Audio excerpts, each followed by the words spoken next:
C'est cette synthèse, c'est cet amalgame malhonnête qui vous a permis de dire, de soutenir que j'avais pointé du doigt individuellement les policiers d'un comportement analogue, comparable à ce qu'avait fait la police de Vichy pendant la Deuxième Guerre mondiale. C'est profondément malhonnête.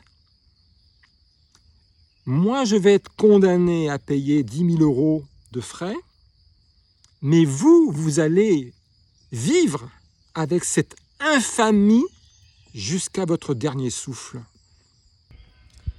Vous avez été jusqu'au boutiste pour me piétiner, alors que je n'avais rien fait. Je vais vous dédouaner en expliquant que vous n'y êtes pour rien individuellement et que c'est le système qui vous force à le faire. Parce que la seule erreur que vous avez faite, c'est de m'emmener en garde à vue et qu'il n'y avait aucune raison de le faire. Simplement, dès lors que j'étais en garde à vue, il fallait justifier légalement la garde à vue. Et vous n'aviez rien. Et c'est pour ça que ça a duré 40 heures. C'est que ça vous a pris 40 heures pour trouver des justifications là où il n'y en avait pas. Vous avez tout essayé, monsieur l'OPJ. Vous avez tout essayé. Vous m'avez dit les yeux dans les yeux. Sur la caméra, on voit que vous êtes excité, on voit que vous êtes agressif, on voit que vous insultez, on voit que vous forcez le passage. On voit que vous êtes face à l'hôtesse Ryanair et que vous êtes les yeux dans les yeux en train de la marteler, de l'insulter, etc. On le voit. Ne vous obstinez pas à prétendre le contraire. Vous allez passer pour un idiot et pour un menteur à l'audience quand on va produire les vidéos. C'est ça, en substance, que m'a dit l'OPJ. Sauf qu'à l'audience, on n'a pas vu tout ça, on n'a rien vu de tout ça. Vous étiez en train de... J'ai pas utilisé le mot. On va pas traiter la police de menteur, ça va encore me retomber dessus, donc je ne dis pas que vous mentez. Je dis qu'il y avait le feu dans le commissariat. Vous aviez quelqu'un en garde à vue qui n'avait rien fait, et il vous a fallu 40 heures pour faire un amalgame du discours que j'ai fait aux passagers sans regarder l'hôtesse, puisqu'aujourd'hui, dans la grosse du jugement, le juge affirme qu'il y a eu une injure et pas des insultes. Donc ça veut dire que le juge valide officiellement que je ne me suis jamais adressé les yeux dans les yeux à l'hôtesse qui prétend que je l'ai insulté les yeux dans les yeux. Le juge lui-même dit que je ne l'ai pas fait les yeux dans les yeux. Et si je ne l'ai pas fait les yeux dans les yeux à l'hôtesse, à quel moment me suis-je exprimé? Et je parlais tout seul à un mur ou me suis-je exprimé aux passagers? Le seul moment où j'ai parlé, c'est quand je me suis adressé collégialement aux passagers. Et je leur ai dit en substance, soyez solidaires avec moi, soyez courageux une fois dans votre vie, ne soyez pas lâches, parce que si vous êtes lâche sur une petite chose comme ça, vous allez montrer que vous avez l'ADN pour des petites lâchetés, et cet ADN, c'est le même ADN pour les grandes lâchetés qui ont amené à différents lieux, à différents moments dans l'histoire, à des grands crimes contre l'humanité. Comme ce qu'on a vécu pendant la Deuxième Guerre mondiale. C'est exactement ce que j'ai dit aux passagers. Donc vous voyez que c'était un discours idéologique, c'était un discours conceptuel, c'était un discours moralisateur.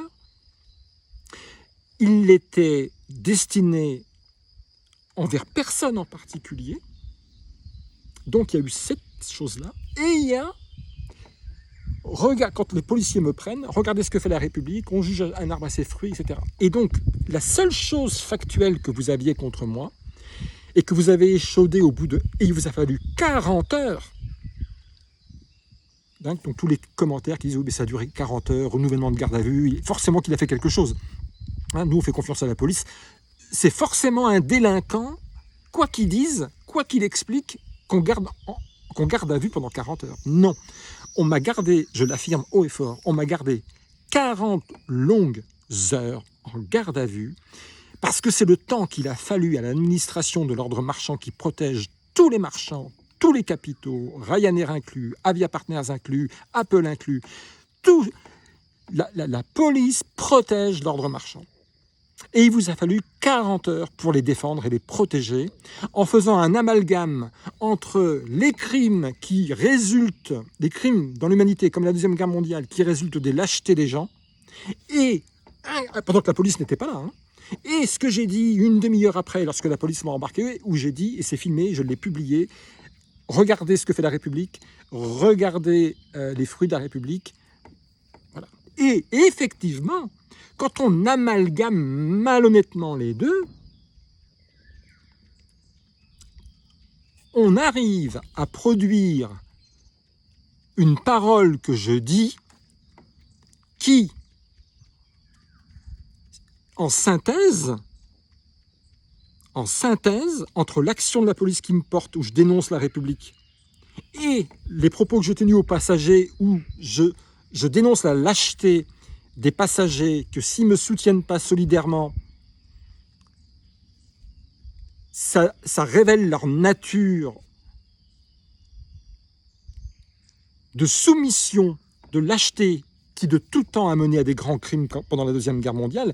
C'est cette synthèse, c'est cet amalgame malhonnête qui vous a permis de dire, de soutenir que j'avais pointé du doigt individuellement les policiers d'un comportement analogue, comparable à ce qu'avait fait la police de Vichy pendant la Deuxième Guerre mondiale. C'est profondément malhonnête. Moi, je vais être condamné à payer 10 000 € de frais, mais vous allez vivre avec cette infamie jusqu'à votre dernier souffle. Et dans cette histoire, c'est moi qui m'en tire bien. C'est moi qui m'en tire bien. Réglez ça avec votre conscience. Je préfère ma situation à la vôtre.